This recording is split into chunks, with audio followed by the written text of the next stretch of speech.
The second thing is Ai Weiwei, one of the most famous China critic. He's back in China visiting his mother, who's in high age in the 90s. Wall Street Journal interviewed him before this trip. The reason this trip got lots of attention is because he has always been very critical of China. But right now, he could safely go back to China. That doesn't seem causing him any problem, which to many people, it's surprising. I can explain a little bit why that is.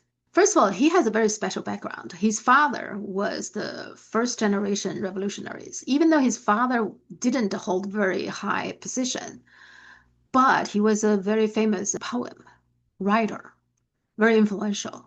So his father was close friend with all the other revolutionaries.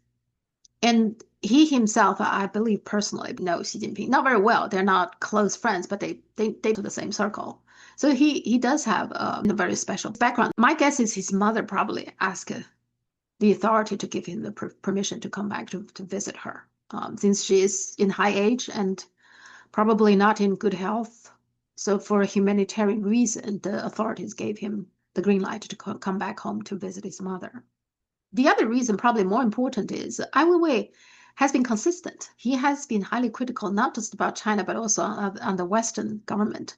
In particular, he's critic of the Western government's attitude towards the genocide in Gaza. And that actually got him into a lot of troubles. He had several exhibitions being canceled in Britain, in Germany, in Switzerland.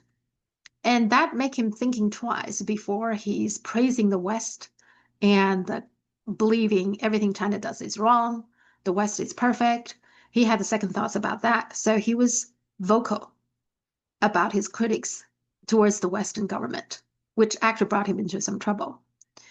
And I think that probably mitigated a little bit his critics about China. Even though he still thinks China is authoritarian, he's backing down in terms of his critics of China, but he did admit that the Chinese government achieved great things. In the meantime, the West is not that free as the Western claim to be. So he's consistent. And I think the Chinese government think that's probably okay. And so those are the two main reasons why he could go back to China without any issue. Again, he's not staying in China. He's visiting his mother. Right now, and according to this Q&A, he's living in Portugal right now, but he has an apartment somewhere in Britain. He has a 16-year-old son going to school there.